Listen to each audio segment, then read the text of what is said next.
The Bible mentions money over 2,300 times. More than faith, more than prayer, more than heaven. There are over 800 verses specifically about wealth, debt, generosity, work, and stewardship. And here's what most people don't realize. Whether you're religious, agnostic, or atheist, a lot of this 2,000-year-old financial wisdom is more practical and more accurate than half the personal finance content published today. So today I'm going to do something different. I'm going to give you the 7 most important financial principles found in the Bible, explained as personal finance, not theology. The same way I'd break down any other classic finance text. You'll find that some of these principles are remarkably ahead of their time. A few are debated, and 1 or 2 will probably challenge how you think about money.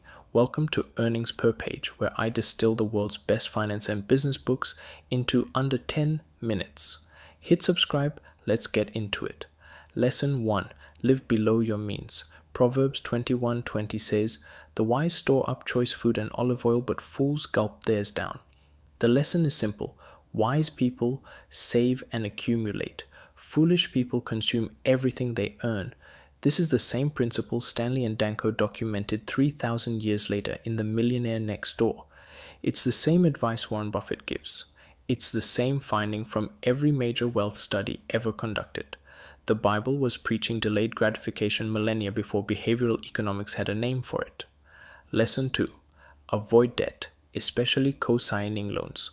Proverbs 22:7 says, "The rich rule over the poor, and the borrower is slave to the lender." And Proverbs 22:26 specifically warns against putting up security for someone else's debt. Modern translation, don't co-sign a loan unless you're prepared to pay it yourself.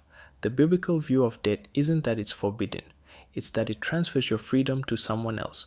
The borrower trades future autonomy for present comfort. Modern finance basically agrees. Dave Ramsey built an entire career on this exact verse. Lesson 3. Give generously but quietly. The Bible has a complicated relationship with giving. On one hand, Proverbs 11:25, "The generous will prosper." On the other, Matthew 6:3, "When you give, do not let your left hand know what your right hand is doing." The point is that genuine generosity isn't about applause or virtue signaling, it's about quiet, consistent giving. Modern psychology validates this. Studies consistently show that anonymous giving produces deeper personal satisfaction than public giving. The Bible figured this out 2,000 years before social science. Lesson 4. Plan ahead and seek counsel. Proverbs 21:5 says, "The plans of the diligent lead to profit as surely as haste leads to poverty." And Proverbs 15:22, "Plans fail for lack of counsel, but with many advisors they succeed." 2 principles for the price of 1. Be diligent and patient. Get rich quick almost always fails. And don't try to figure everything out alone. Get advisors, mentors, accountants, financial planners. The lone genius investor is mostly a myth. The wealthy people who last almost always have advisory teams around them. Lesson 5. Diversify your investments. Ecclesiastes 11:2 says, "Invest in 7 ventures. Yes, in 8. You do not know what disaster may come upon the land." This is the oldest written argument for diversification in human history. The author isn't saying, pick the perfect investment. He's saying, spread your bets, because the future is unknowable. Modern portfolio theory on the framework that won a Nobel Prize in 1990 is essentially this verse dressed up in mathematics. Lesson 6. Hard work and integrity beat shortcuts.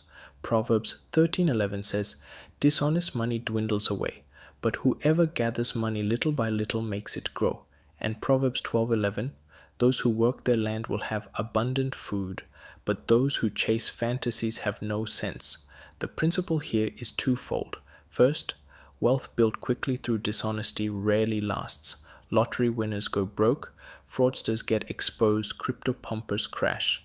Second, soil wars you once were saying sons in slow, steady, ethical work compounds. This is exactly the modern message in the psychology of money. Compounding rewards patience and integrity both. Lesson 7, the love of money is the trap. This is probably the most quoted financial verse in the Bible and the most misquoted.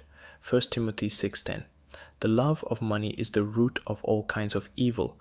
People often misquote this as money is the root of all evil. The actual verse is much more nuanced.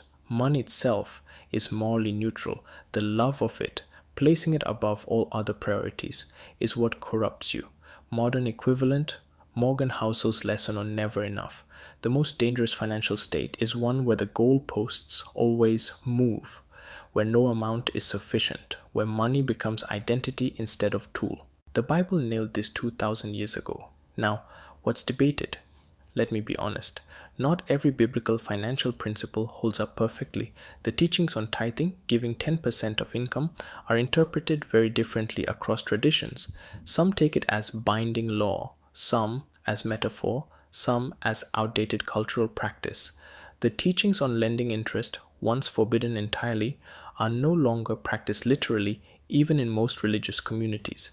And the famous "it's easier for a camel to go through the eye of a needle than for a rich man to enter the kingdom of God," that's been theologically debated for centuries. So when applying these principles, separate timeless wisdom from cultural context. Final verdict. Should you take financial advice from the Bible? Whether or not you're religious, the answer is, the principles are remarkably solid. Live below your means, avoid debt, diversify, be patient, give generously, don't let money own you. These work. Whether you trace them to Proverbs or to Buffett, the math is the same. My take on read the book of Proverbs once, it's short. It contains more practical financial wisdom per page than most modern personal finance books. And the language is beautiful, which makes the principles stick in your head longer than dry textbook explanations. Rating for financial wisdom alone, 9 out of 10. Limited only by interpretation challenges and cultural context. If this opened your perspective on an unexpected source of financial wisdom, subscribe to Earnings Per Page. Next week, I'm breaking down a book that takes everything we just covered and turns it into a step-by-step financial system for the modern reader. Drop a comment with which faith tradition or ancient text you'd like me to cover next. There's wisdom in many sources. See you in the next one.